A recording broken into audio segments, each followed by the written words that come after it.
Je vais juste commencer comme ça, mais dans un mode un peu express, juste pour donner un peu le ton. Je m'appelle Christophe Villot. Et la première question est, quel est votre métier? Marie, en français. Je ne sais pas pourquoi je me suis mis à parler en anglais, je suis désolé. I'm going to present in French, but you can ask questions in English, no worries. Fait que, ouais, c'est ça, j'allais partir en anglais. Moi, c'est pas mon métier, faire de la visualisation de données. C'est plus un hobby, une partie de ce que je fais comme hobby. Les deux hobbies impliqués sont le fait que je suis historienne du livre. J'étudie la littérature populaire du milieu du 19e siècle. Les récits bougeaient beaucoup entre l'Angleterre, la France, les États-Unis. Donc, j'ai monté une base de données. Puis ensuite, quand tu as une base de données, c'est le fun de voir qu'est-ce que ça donne comme tendance. Donc, c'est comme ça que je me suis mise à visualiser les réseaux sociaux. C'est quoi les liens entre les auteurs, les éditeurs, les périodiques dans lesquels ils publient. J'ai aussi fait de la recherche biographique. Puis là, il s'agissait de co-auteurs qui sont également un couple. Donc là, suivre deux timelines en même temps avec de l'incertitude puis tout ça, j'ai trouvé une bibliothèque JavaScript pour mettre ça sur une carte et une ligne du temps en même temps. C'est ça le côté historienne du livre.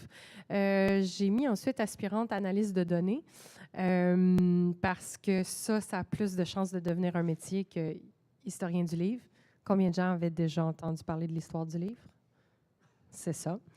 Fait que, en vue de faire ça, j'ai aussi un passé comme political hack. Je travaillais pour un parti politique et depuis que j'ai pris ma retraite, j'ai décidé de rendre publiques mes analyses avec mon ami qui faisait un travail similaire à moi. Donc, on a fondé Prémalurne, qui est un blog. On a aussi notre podcast L'Antichambre électorale. On a fait ça durant la campagne électorale provinciale. Donc là, ce que j'ai fait, c'était principalement analyser les visualisations ou les analyses de données que d'autres gens faisaient. Sauf que parfois, j'avais des données, puis là, il n'y a personne qui les avait visualisées avant. Fait que là, je vais les visualiser moi-même. Donc, c'est de cette façon-là que je me suis ramassée à faire de l'analyse de données. Et c'est ça, comme j'ai pas une job dans un bureau, j'ai un seul écran puis mon laptop qui me suit partout. Je vous ai mis des images de congrès parce que c'est vraiment là que je vis ma vie d'historienne du livre. On a une séance plénière qui va commencer, un digital showcase avec la photo que j'appelle Showcasing My Ass. Ici, c'est Strike a Pose, parce que j'ai comme l'air de Madonna. Je suis en train de faire une présentation. Merci. Puis à côté, il y a moi qui travaille dans un café. C'est mon lieu de travail de prédilection. Si vous avez besoin de savoir c'est quoi les meilleurs cafés à Montréal. Excellent. Merci beaucoup. Marie is next. Donc, c'est ça. Comme je vous disais, moi, je faisais de la visualisation de données pour visualiser mes données pour moi. Fait que c'est laid, mais c'est pas grave. Ça me permet de voir ce que je veux voir. Ici, on a un réseau des auteurs en rouge, les éditeurs en vert. Ça, j'ai fait ça peut-être en 2011, fait que je m'en souviens plus vraiment. Puis, c'est ça, je pense qu'à la fois, jaune et vert, c'est des éditeurs. Ce que je voulais surtout... Ah non, j'ai compris.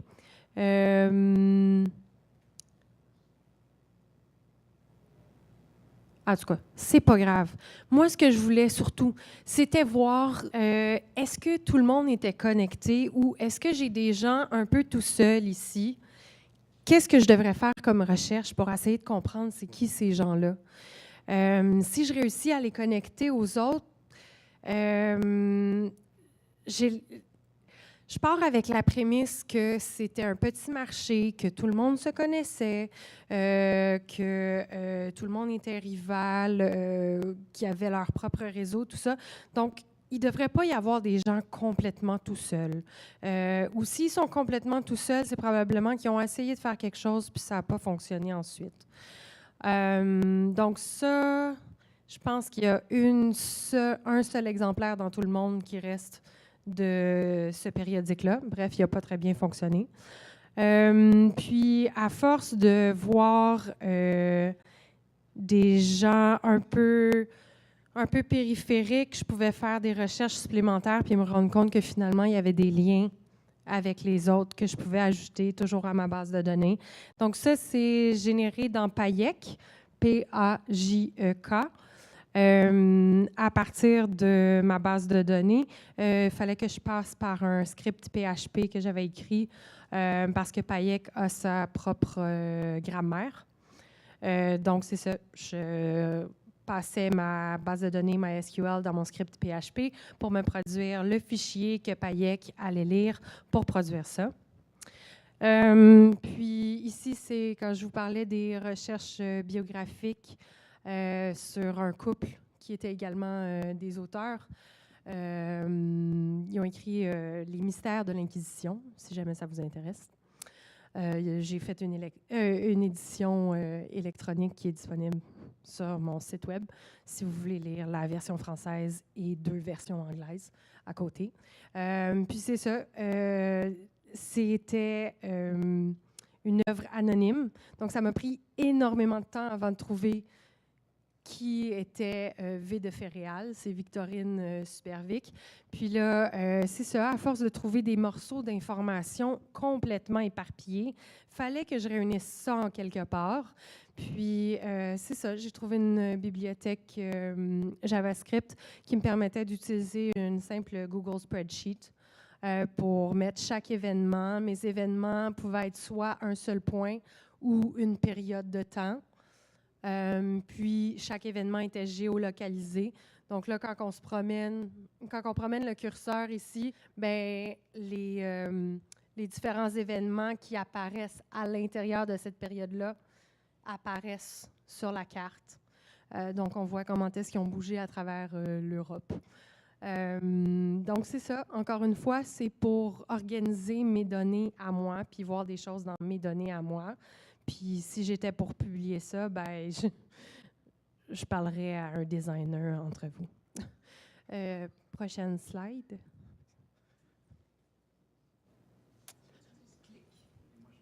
Ah, OK. Ah, OK. Fait que là, j'ai... donc, là, si on passe à mon blog Prémalurne, donc souvent, je pouvais utiliser tout simplement les graphiques que les maisons de sondage publiaient dans leur rapport, donc dans leur PDF. Toujours aller voir le rapport des sondages. Hein. Lisez pas les articles, ils sont généralement mal écrits. Et donc là, on parlait de à quel point il y avait beaucoup de gens que c'était probable qu'ils changent d'avis. En fait, c'est à ce moment-ci, c'est le Journal de Montréal qui titrait du jamais vu. Je pense que c'est 45% des gens qui pourraient changer d'avis. Du jamais vu, à ta minute, moi, aller vérifier. Et donc, ce que je me suis rendu compte, c'est que, bien, premièrement, c'est quoi la question? La question, c'est est-ce que votre choix est définitif? Puis là, tes choix de réponse, c'est choix définitif, probable que je change d'avis, ne sais pas. La question, est-ce que votre choix est définitif? La réponse, ne sais pas. Ou la réponse, probable que je change d'avis. C'est quoi la différence? Sérieux. J'ai pas vraiment compris ça pouvait être quoi cette différence-là. Fait que là, quand on les stack un par-dessus l'autre, les autres, ces pourcentages-là, bien, on se rend compte que si on n'est pas pour distinguer entre ne sais pas et probable que je change d'avis, ben c'est pas si... c'est pas inédit, là. On avait un peu plus de volatilité au 12 mai 2018. Donc, c'est ça. Encore une fois, c'est moi qui vois des choses dans les données puis qui me dit attends, là, il me semble que ça ne marche pas, puis je vais le mettre Je vais le mettre dans un graphique pour essayer de mieux comprendre. Dans ce cas-ci, je l'ai publié. J'ai utilisé Google Spreadsheets parce que je voulais que les données puissent être publiques puis que les gens puissent refaire les analyses comme ça leur tentait. Et donc, c'est ça, il y a facilement moyen dans Google Spreadsheets de produire des graphiques et ensuite de les mettre sur WordPress. Puis là, ils sont dynamiques. Donc là, quand tu passes ton curseur par-dessus, tu vas voir le pourcentage exact, puis le nom de la catégorie qui va apparaître. Donc, c'est ça. Je ne me suis pas trop compliqué la vie. Comme mon objectif principal, c'était de rendre les données accessibles aux gens. J'ai utilisé Google Spreadsheets. Clic. Mais des fois, c'était un peu trop compliqué pour Google Spreadsheets, fait que je suis allée dans R. Donc là, encore une question de volatilité. Cette question-là est-ce que c'est inédit ou pas, ce niveau de volatilité-là? Bien, ce serait peut-être le fun de regarder sur plusieurs élections. Fait que là, si on fait juste se faire une ligne du temps, un graphique à courbe habituel, bien là, on aurait comme le nombre de personnes qui ont fait leur choix définitif qui monte au cours d'une campagne, puis là, ça redescend, puis là, on repart une autre campagne, fait que là, ça remonte. Mais comme ça va être un peu difficile à comparer. En tout cas, je me suis trouvée très brillante quand j'ai pensé à mettre toutes les élections sur la même échelle en calculant le temps à partir de le jour de scrutin, puis là, on recule en arrière. Puis là, quand j'ai pris le temps de googler là, pour changer mon échelle, pour le mettre à 7 pour que ce soit des semaines, là, j'étais vraiment fière de moi. Donc, c'est ça. Ici, on a le jour du scrutin qui tombe ici. Un sondage qui est publié une semaine avant le scrutin, 2 semaines avant le scrutin, 3 semaines avant le scrutin. J'ai utilisé uniquement les sondages de Léger pour que la question soit la même. Et donc, j'ai représenté 4 élections. Puis on voit que 2018, donc le rouge, on commence vraiment. Donc, c'est la proportion des gens qui ont fait un choix définitif. Donc, plus on est bas, plus c'est volatile, plus les gens peuvent changer d'idée. Donc, on voit que, bien, premièrement, on a eu un sondage beaucoup plus tôt dans la campagne. Ça doit être le résultat du fait que les élections sont maintenant à date fixe. Donc, les sondeurs savent à quel moment la campagne va arriver. Donc, ça vaut la peine d'investir tout de suite dans des sondages. Je pense que dans d'autres années, j'avais comme des sondages ici. Puis là, j'étais comme, on ne verra plus rien. Fait qu'on va enlever ça. Mais on voit que c'est resté très volatile en 2018 comparé aux années précédentes où il y a vraiment eu une clarification dans la tête des gens de comment est-ce qu'ils allaient voter. Et bien sûr, on parle de sondage et donc ça dépend des gens qui ont répondu au sondage. C'est pas nécessairement représentatif de l'ensemble de l'électorat parce que c'était quoi, 36 % qui n'a pas voté cette fois-ci? En tout cas. Fait que c'est ça. C'est ce que j'essaie de faire pour mieux comprendre les données que je vois passer. Les prochaines questions vont être sur quel est votre parcours et quels conseils vous voulez donner. Donc, vous avez vu que la deuxième question, c'est la plus longue parce qu'on fait une présentation de projet. Maintenant qu'on a vu les métiers de chacun, bon, peut-être qu'on ne pourra pas poser de questions à Giovanni parce que là, en ce moment, il est 3 heures du matin en Italie. Mais c'est ça. Donc, vous pouvez poser des questions autant sur le métier en tant que tel que sur les visualisations, les projets, des choses comme ça. Est-ce que quelqu'un a une question pour un de nos 3 panélistes? En fait, concernant votre parcours des auteurs et des revues, en fait, j'imagine que c'est basé sur les protocoles de Stanford NLP, en fait. Si je comprends bien, ils ont pris une base de données des manuscrits d'une époque pour voir où ces auteurs étaient cités dans le même texte. Comme ça, il peut établir qui sont les grands auteurs et qui sont les grandes revues. Hein. Mais normalement, on enlève, parce qu'on fait ces études pour, en fait, pour les manuscrits médiévale, en fait.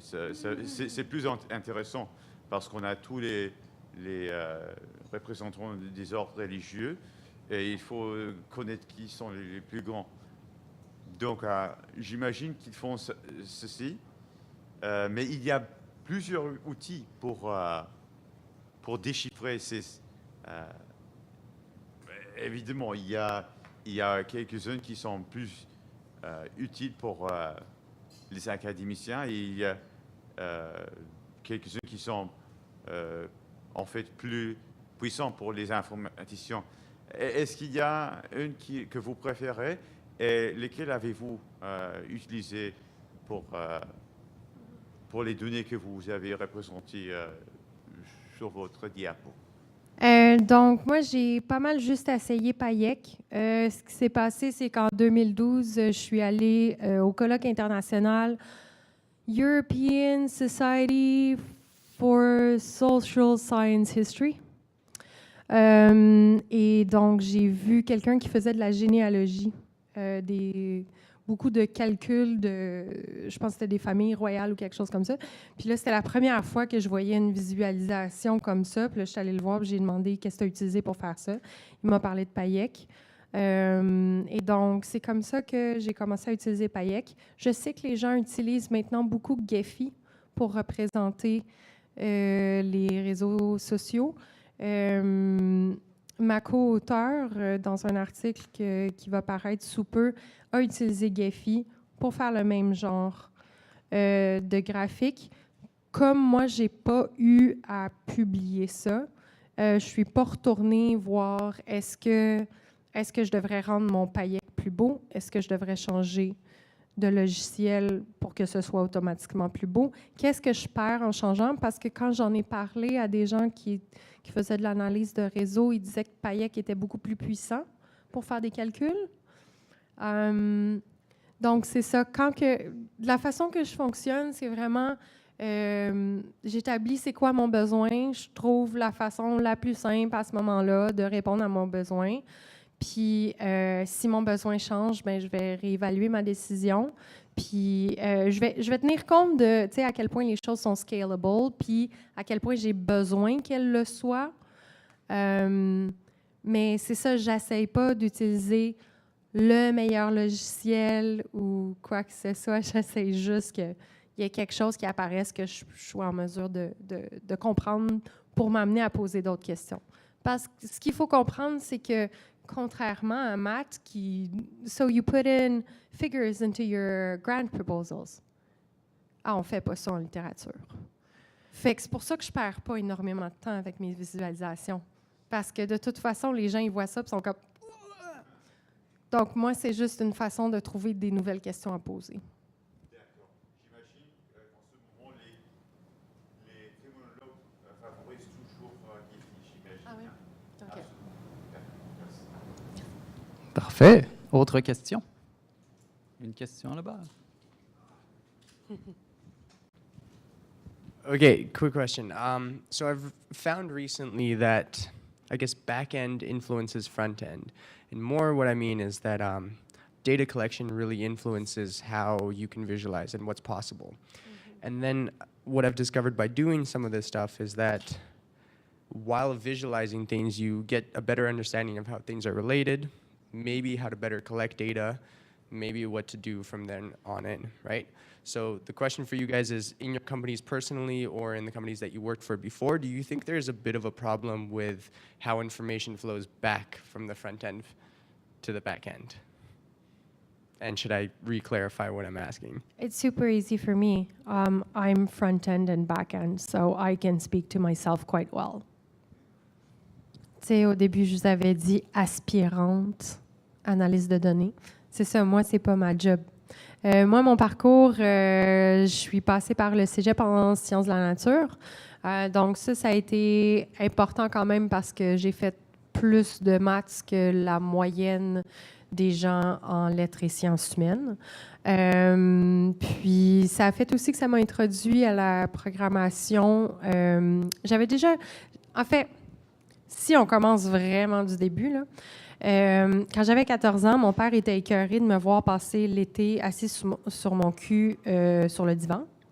Et donc, il m'a dit, mon père est prof d'université, il faut refaire le site web du département. Fait que, voilà un livre sur le HTML puis le CSS, puis refait notre site web de département. Fait que là, j'avais 14 ans, puis je travaillais comme dans le laboratoire avec les étudiants de maîtrise. Puis j'ai appris plein de belles choses sur la vie. Mais donc ça a été la première fois que j'ai fait de la programmation. Ensuite, c'est réapparu au cégep dans le cours d'intégration en physique. On a fait de la programmation. Puis ensuite, j'en ai pas fait du tout durant mon bac. J'étais occupée à lire des livres. Puis ensuite, pour la maîtrise, non plus, parce que j'étais également occupée à lire moins de livres, mais les lire en profondeur. Puis là, arrivé au doctorat, j'ai choisi un sujet qui était... Donc, pour ma maîtrise, j'ai étudié 3 romans. Pour le doctorat, j'ai décidé d'étudier un genre littéraire dont je ne savais même pas il y avait combien d'œuvres dedans parce qu'il n'y avait pas de bibliographie des Penny Blood quand j'ai commencé à faire mon doctorat. D'ailleurs, je n'avais jamais vu de Penny Blood pendant que j'écrivais ma demande de subvention. Si ma base de données avait existé à ce moment-là, j'aurais su que je pouvais juste aller à McGill pour en voir, mais je ne le savais pas. Fait que c'est ça. Puis, je voulais faire de l'analyse littéraire sur des œuvres originales parce que c'est la seule chose qui compte en littérature. Fuck la traduction puis les réimpressions. Sauf que c'est ça, je me suis rendu compte que je comprenais pas assez les œuvres que j'avais sous les yeux. D'où l'idée, donc, de les recenser dans une bibliographie. Puis, comme on n'a pas d'archives des éditeurs, parce que c'était trop bon marché, il n'y a personne qui a conservé ça. Toute l'information disponible sur ces livres-là, c'est les exemplaires qui restent encore dans la vraie vie, dans des bibliothèques universitaires un peu partout à travers le monde. Donc, c'est pour ça que c'est les informations que j'ai ramassées, l'information écrite sur le livre que j'avais devant mes yeux. Avant ça, je passais par, en fait, les catalogues des bibliothèques. Puis après ça, j'allais vérifier ces données-là en regardant le vrai livre. Donc, c'était important de savoir c'était quoi tous les exemplaires qui existaient à travers le monde. Heureusement, avec WorldCat, c'est un méta-catalogue des bibliothèques pas complètement à travers le monde. Là. Les Britanniques aiment ça être seuls dans leur affaire. Là. Fait que je vérifiais de l'information à différents endroits. Je colligeais tout ça dans ma base de données. Après ça, j'allais voir pour vérifier les données que j'avais. Donc, quand on parlait de... Stas parlait de collecte de données, moi, je les connais, mes données. Parce que j'ai tout fait ça tout seul comme une grande. I didn't have any, slaves to go get my data for me. I had to do it myself. Fait que c'est ça. Le problème, c'est que ça tombe dans les Digital Humanities, ça tombe pas dans la définition traditionnelle de la littérature. Puis comme j'étais dans une université assez traditionnaliste, ça passait pas très bien. Fait que j'ai jamais terminé ma thèse. Ça fait 9 ans que j'ai commencé. Sauf que j'ai trouvé des communautés vraiment accueillantes dans l'histoire du livre puis dans les Digital Humanities. Donc, je me suis mise à aller à des colloques, comme je vous disais. Puis c'est là que j'ai appris des nouvelles choses. Je me suis mise à présenter ma recherche. Le monde était intéressé par ce que je faisais. Je suis arrivée dans un colloque. Puis là, le monde voyait mon nom, puis là, il était « C'est toi qui fais Price One Penny? On est en train de baser notre projet là-dessus, on s'en inspire beaucoup. » Je ne savais pas qu'il y avait qui que ce soit qui allait voir mon site web. Donc, c'est ça. Moi, mon parcours, il n'est pas vraiment clair, mais il a été fait de mon background en sciences, des questions qui m'intéressaient, puis du monde qui m'ont aidé à y répondre. Mettons de même. Merci. J'ai comme l'impression que je vais répéter la même chose que tout le monde, là. Mais c'est ça. Pour moi, la visualisation de données, c'était de me donner des outils que je ne trouvais pas ailleurs. J'aurais été bien heureuse que la base de données que j'ai montée existe déjà. Elle n'existait pas, fait que je l'ai faite. Différentes visualisations des données électorales.